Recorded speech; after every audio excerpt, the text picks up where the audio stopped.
बघते बघते. मी तो खेळते ते नागा बरोबर, मज्जा येईल.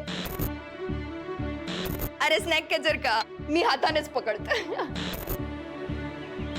नाग कसला टॉय आहे तो, टॉय.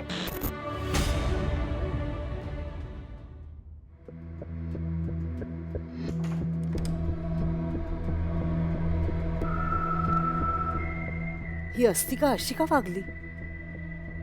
कळत नाही का तिला थोडं नमतं घ्यावं लागेल. मनासारख्या गोष्टी घडत नसल्या ना तरी सुद्धा शांतपणेच खेळी खेळावी लागेल.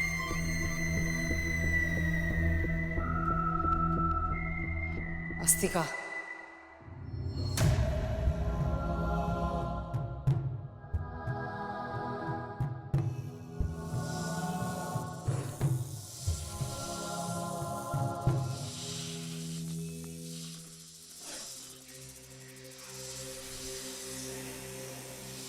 रूप बदलायची गरज नाहीये. अशीच राहा आणि मी काय सांगते ते ऐक नीट. सेवक आहेस माझी. मी जे म्हणते तेच आणि तसंच व्हायला हवं. तुझ्या भावभावना माझ्या आज्ञेतच असायला हव्या. मी उठ म्हटलं की उठायचं, मी बस म्हटलं की बसायचं, रड म्हटलं की रडायचं, हस म्हटलं की हसायचं. कळतंय तुला? स्वतःचं डोकं नाही चालवायचं. सगळं या विरोचकाच्या आज्ञेतच व्हायला हवं.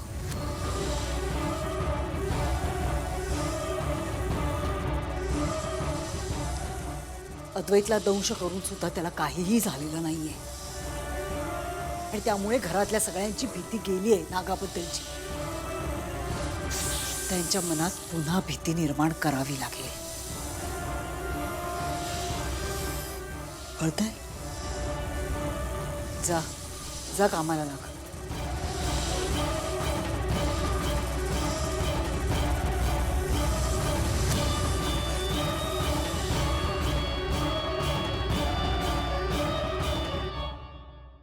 नाही नेत्रा, मला असं वाटतं तू पुन्हा एकदा या सगळ्याचा नीट विचार करायला हवास.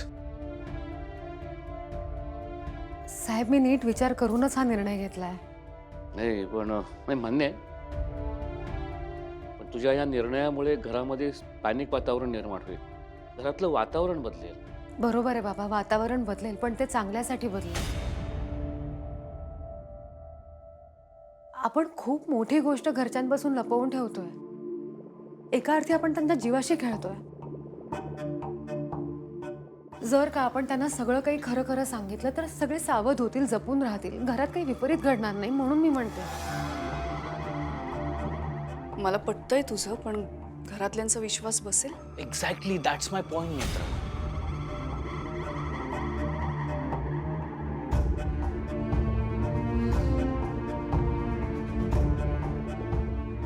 नेत्रा, का ग बोलवलंस आम्हाला सगळ्यांना? जरा महत्वाचं बोलायचं होतं तुम्हा सगळ्यांशीच.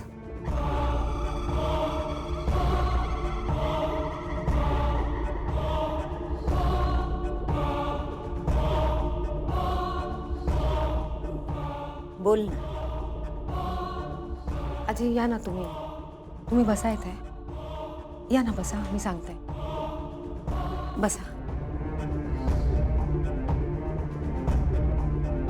काकू या, तुम्ही पण बसा. ताई, नेत्रा, तुम्ही बसा ना, मी सांगते तुम्हाला. ताई मॅम,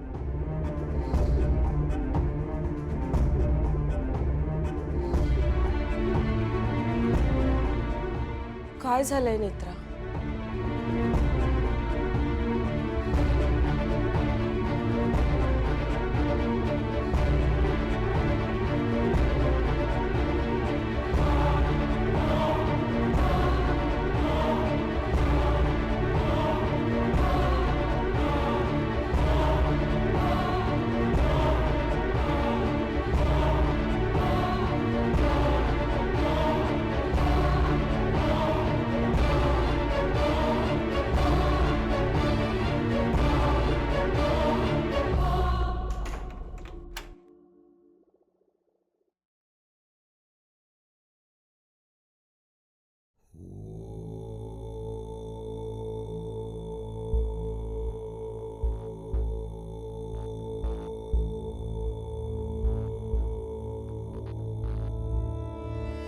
काय झालंय नेत्रा?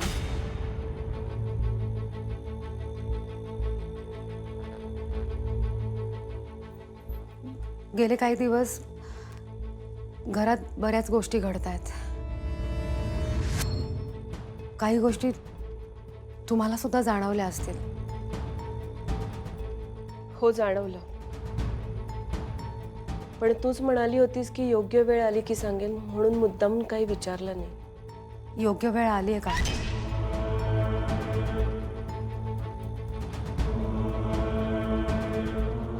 आणि म्हणूनच तुम्हाला आज इथे बोलवलंय. नेत्र, आत्ता हे सगळं खरंच गरजेचं आहे का?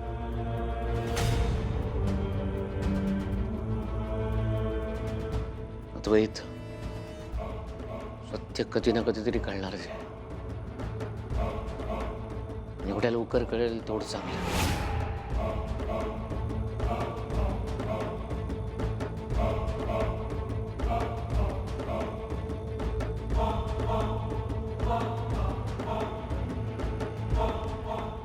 आम्ही तुमच्यापासून बऱ्याच गोष्टी लपवत आलो. बऱ्याचदा तुमच्याशी खोटं सुद्धा बोललोय. पण आता मला तुम्हाला सगळं काही खरं खरं सांगायचंय, कारण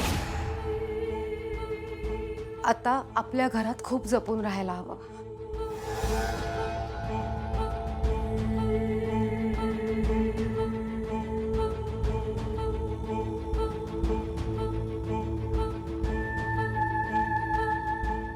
गेले काही दिवस आपल्याला आपल्या घरात वारंवार नाग दिसलाय आणि त्या नागाने अद्वैत साहेबांना दंश सुद्धा केला.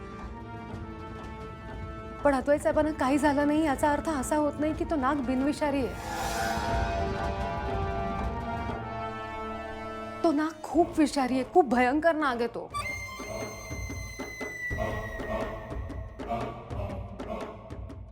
नेत्रा, पण मग आधीला काहीच कसं झालं नाही? हा,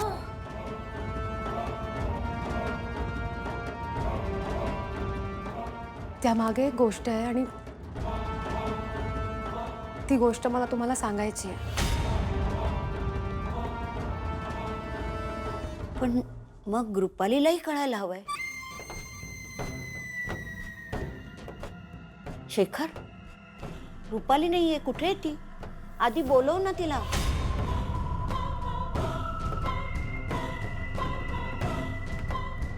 नाही, रुपालीला ह्यातलं काहीही कळता कामा नये. का? तुमच्या काचं उत्तर आता नेत्रा जे सांगणार आहे त्यातून कळेल. हे सगळं सुरू झालं देवी आईच्या ग्रंथापासून. देवी आईच्या ग्रंथामध्ये पंचपिटिकेचा उल्लेख होता आणि म्हणूनच मी आणि इंद्राणी आत्या पंचपिटिकांचं रहस्य शोधायला लागलो. तुम्हाला कल्पना आहेच, गेले बरेच दिवस मी आणि आत्या पंचपिटिकांचा शोध घेतोय. पंचपिटिका म्हणजे 5 पेट्या. माझ्यावरचा मृत्यूयोग टळावा म्हणून मी आणि आत्या एक एक करून पंचपेटिकांमधल्या पेट्या शोधायला लागलो. आणि मग आम्हाला पहिली पेटी वाघोशीमधल्या एका ठिकाणी सापडली.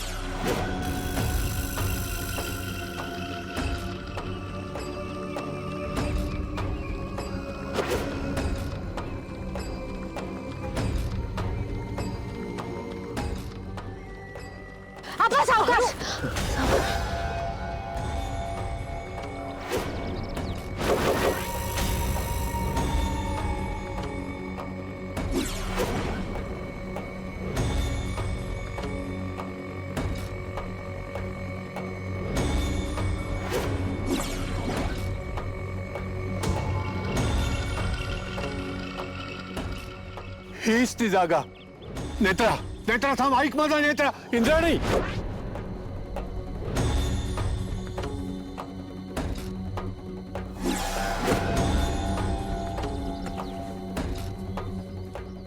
आत्या, पेटी इथेच असेल. आपण काढत राहूया.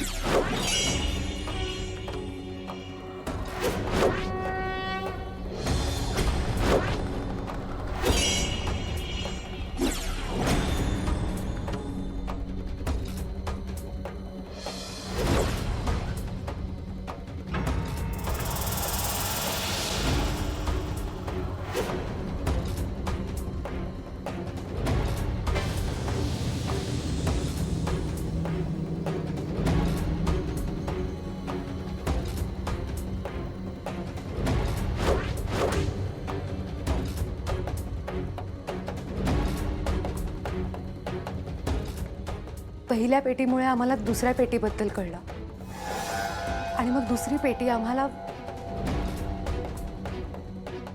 वावोशी मध्येच एका स्मशानात सापडली.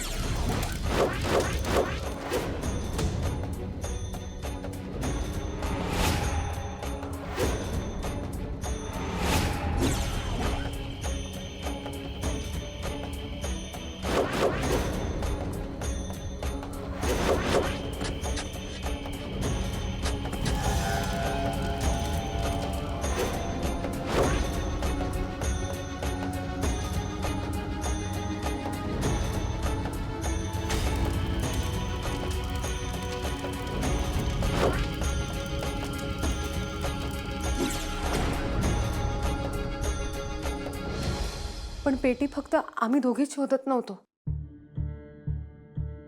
आणखी एक व्यक्ती पेटी शोधत होती आणि ती व्यक्ती म्हणजे रुपाली बाईसाहेब.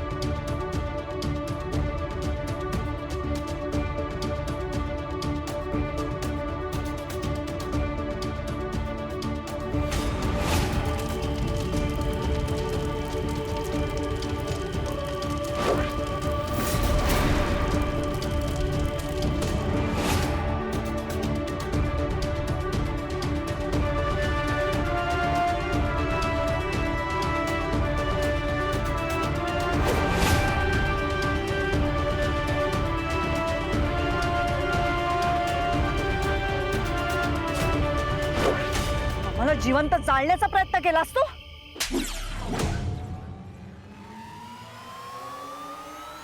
रुपाली का शोधत होती पेटी?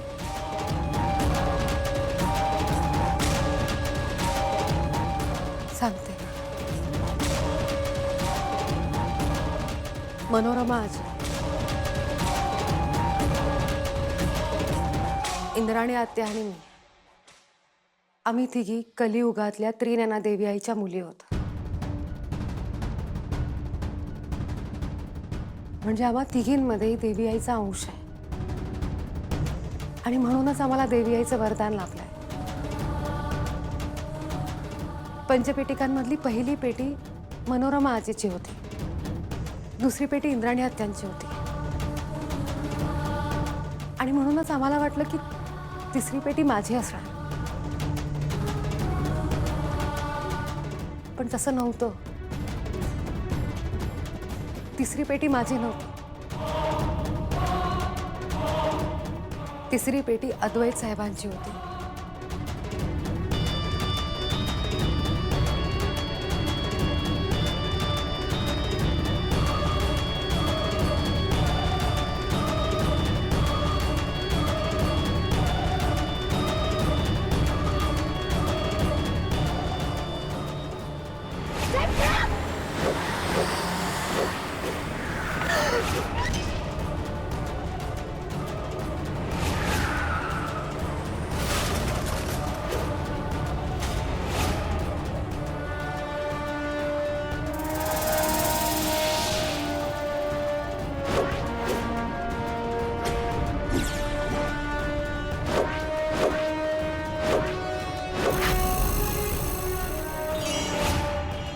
आम्हाला सगळ्यांनाच प्रश्न पडला होता की जेव्हा केतकी काकूंनी पेटीला स्पर्श करण्याचा प्रयत्न केला होता किंवा आबांनी सुद्धा पेटीला स्पर्श करण्याचा प्रयत्न केला तेव्हा त्यांना खूप मोठा झटका लागला होता.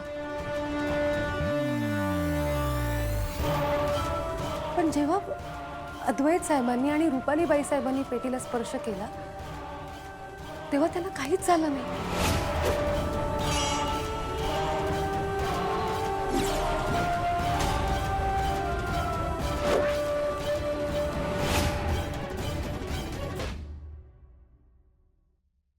आणि तिसऱ्या पेटीमध्ये आम्हाला याचं उत्तर मिळालं.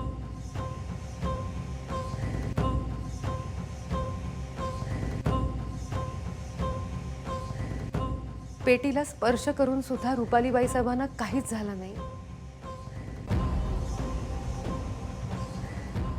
कारण रुपालीबाई साहेब विरोचक आहेत. विरोचक आहे, विरोचक राक्षस. शक्ती आहे माझ्याकडे, शक्ती आहे म्हणून कोणी हरवू शकत नाही मला आता.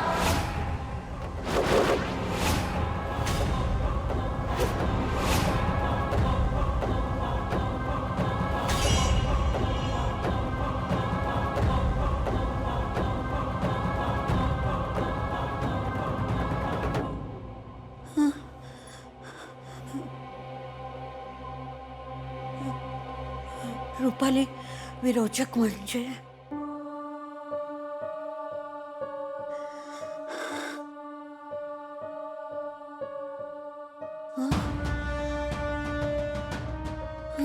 आज मी सांगते. तुम्ही बसा येते, बसा.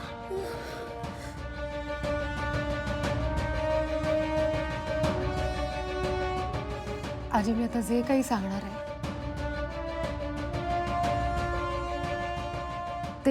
ते शांतपणे ऐकून समजून घेण्याचा प्रयत्न करा. मी आता तुम्हाला जे काही सांगणार आहे ते सगळं विश्वास बसण्यापलीकडचं आहे. पण मी सांगते तो शब्दन शब्द खरा आहे आजी.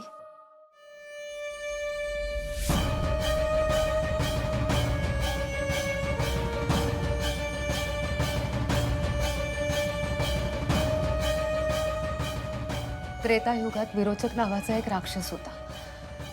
देवी आई आणि विरोचकामध्ये खूप मोठं युद्ध झालं आणि त्या युद्धात अद्वैत साहेब विरोचकाचे सेवक होते.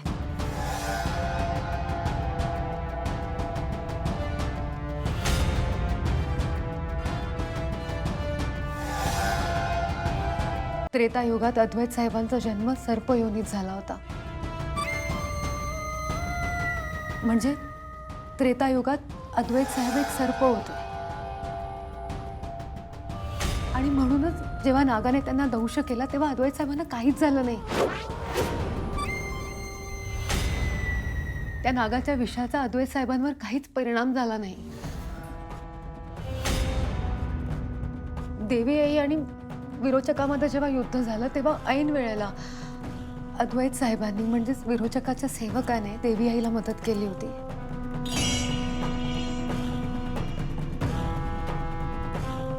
आणि त्यामुळे देवी आई ते युद्ध जिंकली. विरोचकाचा वध झाला.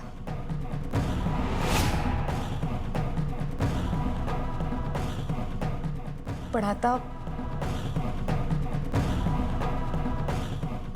कलियुगात त्या विरोचक राक्षसाने पुन्हा एकदा मानव रूपात जन्म घेतलाय.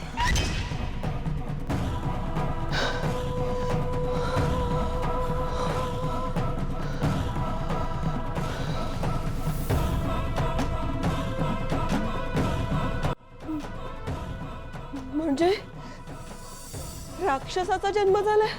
हो,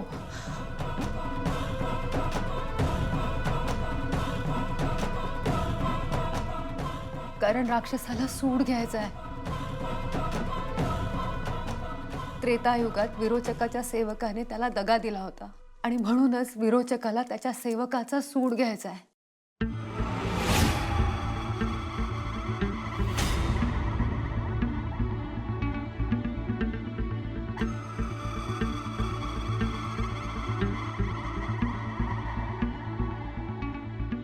रुपालीबाई साहेबांना अद्वैत साहेबांचा सूड घ्यायचा आहे.